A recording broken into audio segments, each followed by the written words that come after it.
sommes sans doute en train de vivre la fin de l'hégémonie occidentale sur le monde. Nous nous étions habitués à un ordre international qui, depuis le XVIIIe siècle, reposait sur une hégémonie occidentale. Les choses changent.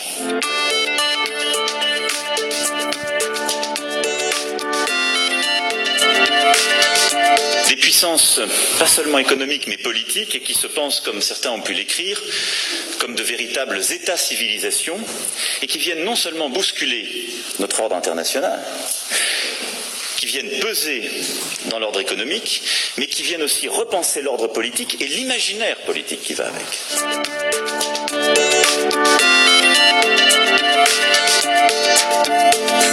Si on continue à faire comme avant, alors nous perdrons définitivement le contrôle. Et alors ce sera l'effacement. Je peux vous le dire avec certitude. Nous savons que les civilisations disparaissent, les pays aussi.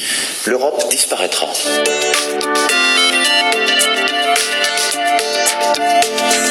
La stratégie de l'audace, de la prise de risque. Ce qui est aujourd'hui mortel, c'est de ne pas essayer,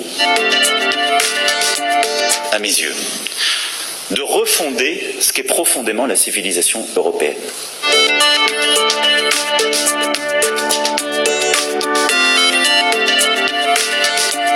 Nous ne sommes pas une puissance alignée. Mais, pour le dire en termes simples, nous ne sommes pas une puissance qui considère que les ennemis de nos amis sont forcément les nôtres, ou qu'on s'interdit de leur parler. Et je crois que c'est ça la force de la France.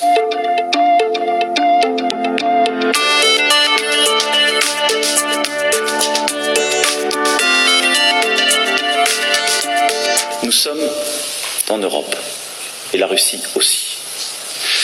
Et si nous ne savons pas, à un moment donné, faire quelque chose d'utile avec la Russie, nous resterons avec une tension profondément stérile. Nous continuerons à avoir une Europe qui est le théâtre d'une lutte stratégique entre les États-Unis d'Amérique et la Russie, et au fond avoir les conséquences toujours de la guerre froide sur notre sol. Il nous faut construire une nouvelle architecture de confiance et de sécurité en Europe.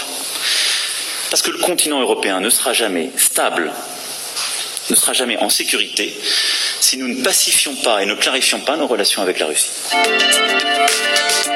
Notre intérêt non plus n'est pas d'être d'une faiblesse coupable à l'égard de la Russie et de considérer qu'il faudrait oublier tous les désaccords, les conflits passés et se mettre à se réembrasser. Il nous faut stratégiquement explorer les voies d'un tel rapprochement et y poser nos conditions profondes.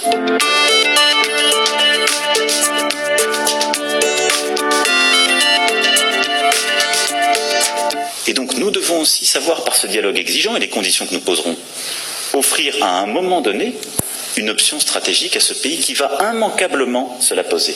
Immanquablement. Et c'est à nous de le préparer et de savoir avancer sur ce point.